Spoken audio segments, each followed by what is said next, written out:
Get it. I'm Paige. I'm Tyler. And this is Riders in Motion.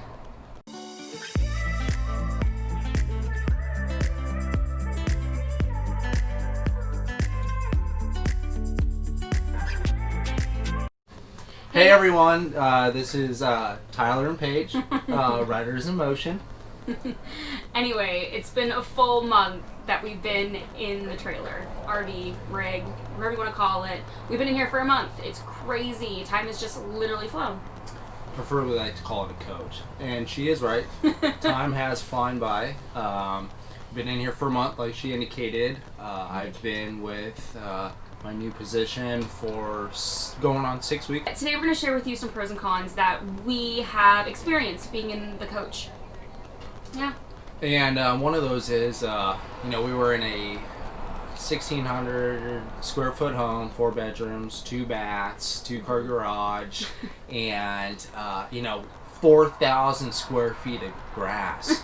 And now we have zero Grass. Yeah. So going, obviously from a house down to a coach, thank goodness it is a 45-foot trailer. So, RV, coach, whatever. In general, it's large. So coach. Okay, whatever. Either way, we're lucky. It's ginormous. It's not a normal sized coach. So, we do have 2 bathrooms. We don't use the other bathrooms. It's just another thing for Charlie to empty out necessarily, but it is there. We don't have any grass. So, outside of our in our campsite now, we just have a concrete, some dirt, and a little bit of plants, which is great. Honestly, we let the dogs out there, in the middle of the night or during the morning when we don't want to take them for a full walk or go to the dog park like I showed you guys in our last video. But one of our main concerns necessarily was always going to be the dogs when we were coming into the coach. It was one of our, we looked each other in the eyes and we just said, is this going to be good for them? Like, we didn't know if it was going to, inhibit, if they were going to be happy, Yeah, and the thing that made it best for them and for ourselves being in this coach is that it has a 15-foot garage in the rear. Mm-hmm. So basically that 15-foot spot is our office, our bike section, so where we keep our bicycles. Your tools. My tools, correct. Washer dryers back there, and then also like the dog stuff. So they have their dog beds. We keep the dogs back there when we leave for short periods of time. We have a doggy cam back there, which is just a Ring camera we plugged in, and then we have our Wi-Fi router that we have in the back, which we're gonna do a whole new video on showing you guys how we made our RV a hotspot. It was a little more complicated than we thought it was gonna be. We thought we were just gonna literally plug it in and it was gonna work, but no, it was a little harder, huh? Yeah. But either way, that's a whole nother video. But in general, it's just, we're so happy. Everything's worked out so nice with the dogs. We kind of have a schedule going. Tyler gets up super early in the morning. I get up at 4, Mm-hmm. take the dogs out, feed them and stuff, and then I leave here by 5:15 and get down to Cal Poly by 5:30. The dogs kind of get back to bed almost with me for a little bit, and then we get up, I take them outside again, we go for a morning walk. It's super cold here in the mornings most of the time, so, in general, I take them on their good walk, they go to the bathroom, they come back inside, we warm back up, and then we kind of get our day going as, the sun comes up and everything. But, and, as she mentioned, being cold, end of November, take that back. End of October, beginning of November, it's been 36 degrees in the morning. It's been pretty chilly. It's been pretty cold. But, yeah, so we were really worried about not having the backyard. But honestly, I feel like, we go on enough walks, we take them outside enough. I feel like it's really been fine. Well, yeah, and this RV park has a dog park. Which I showed them in the last video. Yeah. So it's nice. It's like they get to run, they get to play. Meet friends. Yeah, they meet up with other dogs. They got more friends than we have friends. Oh, for sure. They definitely made themselves known. But let's talk about another con, actually. Our con definitely is going to have to be probably the small washer dryer. Right? Yeah. We're used to having, we had commercial sized at our house before. We're not ones to do a lot of laundry. We kind of wanted to do 1 load a week at our house and kind of get it over with.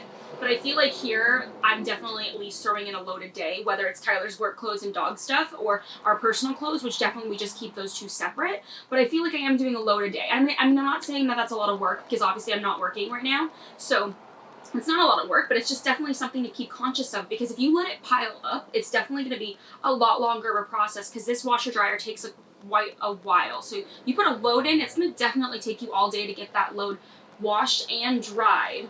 For sure, but it does a good job. Great thing about this RV park is they are allowing a auto detailer or RV detailer to come on site and wash your coach for you with no issues. Yeah, so glad that this place allows a detailer to come on site, and a couple that they really trust, they were able to recommend to us. Tyler likes to keep the rig clean, so we've probably cleaned it about like 2 or 3 times that we've been here.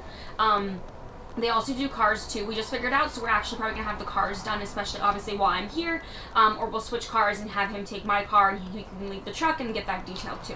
So that's a really cool option. Well, and to mention, yesterday we got approved to purchase a brand new 2020 Harley Road Glide. Surprise! So we're gonna be adding to the lineup. We're going to be getting a Harley, which is great because obviously having the garage in the back was kind of one of our main reasons of buying this rig, is because we knew we were going to get some type of toy, whether it was going to be a Polaris, 4-seater, big enough. That's exactly the reason why we got this rig. It's exactly big enough, or a little bit bigger enough, to fit a 4-seat Polaris back there. That's more than enough room, obviously, for a Harley, but we wanted to make sure we didn't cut ourselves short.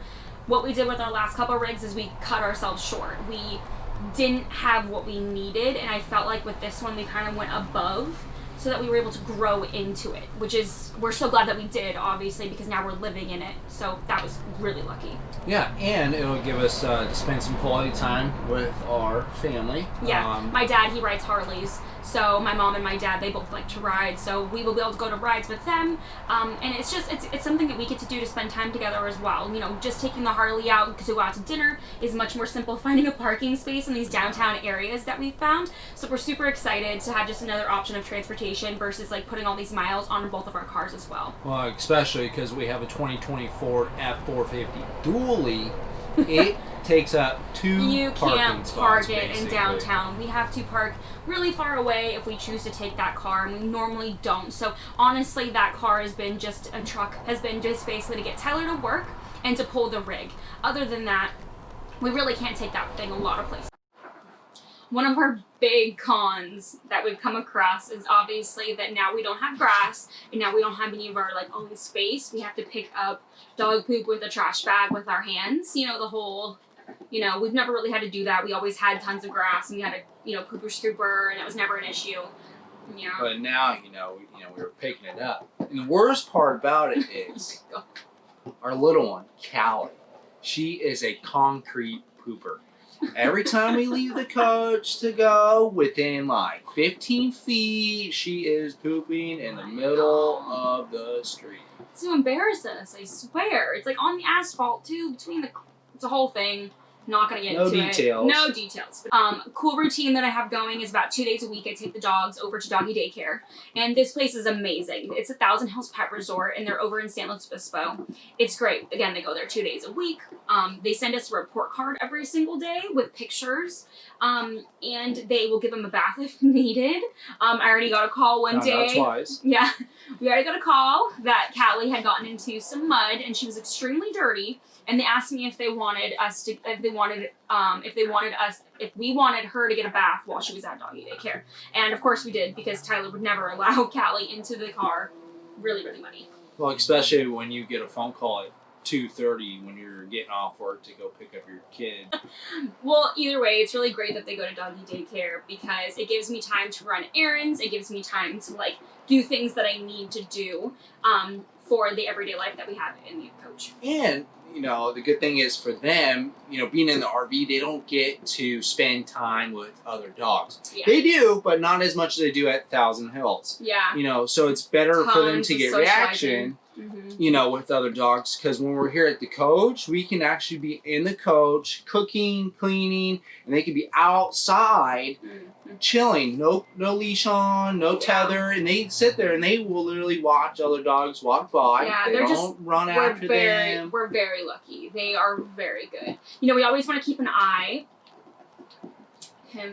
we always want to keep an eye on them just in case. So that, I mean, that's the one thing is like we don't have like a fenced in yard where we can just let them outside and not have to worry. But also too, now that I'm not working, I also have the time to do so. And we spend a lot more time with them now, you know, versus like when we were working, we were both working extremely long hours. 10, 12-hour days and average. we come home and we were just exhausted and the dogs didn't get the exercise they needed. Even though they had a doggy door and a backyard, they weren't, I don't think they were fulfilled. And I feel like now, we're spending more time together, we're spending more time with our kids, and like I think everyone is fulfilled. Like this has honestly been probably one of the best choices we've ever made.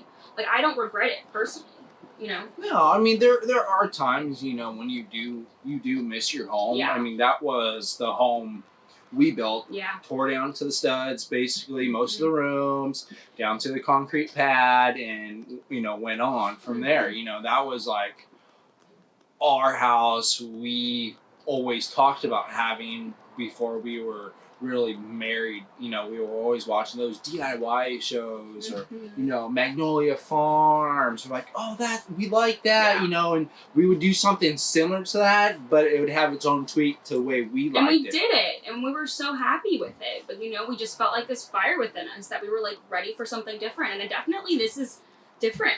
You know, there's days that it's really challenging. Tyler gets frustrated, I get frustrated. You know, things are not as easy. You definitely have to make a change. You know, you've been used to doing something at home for so long, and all of a sudden you get into a coach lifestyle, and it's slightly different. I mean, thank goodness, again, we have so much space. You know, we definitely are in the best position to do so, but it's always going to be challenging. Things are different. Things, you know, you have to evolve with the changes. One of the big pros, you know, we went from a queen size bed in our house, and now we have a king size memory foam mattress, which is amazing, right? Yeah, absolutely. You know, best part about it for me is I have my little girl on there, Cali. But she will find her way on every part of that bed. Lay on your legs. She'll take your pillow from you. She'll as soon as Tyler leaves in the morning, she wants to be exactly on his pillow. And then I wake up and there's a butt next to my face. It's hilarious. But she's getting bigger, and I think it might be time soon for her to sleep on the floor. More or less, her on. No, shut up. But either way, we're grateful that we do have the space in the room now, and obviously when he gets up in the morning, super early, the memory foam mattress allows me to still continue to sleep because he doesn't shake the bed or anything like that. I can't feel him get up and go to work, so which is really awesome. Yeah. So in the next video, late for the past week or two, I've been coming up with some custom organization or adding some equipment like an onboard air compressor. You guys will see in the upcoming video of next week. A couple other things we could teach you guys too on our coach, on our panel, meaning where our power, water, and all that stuff come in. I created this Y valve where you can flush your tank and still have your fresh water connected. Both at the same time, so which is super cool. So that's gonna be coming up in the next video. We want to thank you guys for watching today, and have a great day. Bye.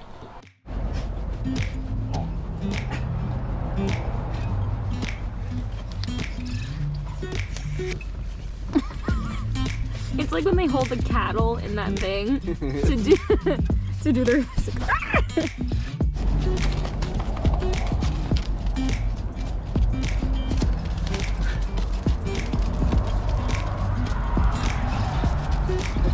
Hey.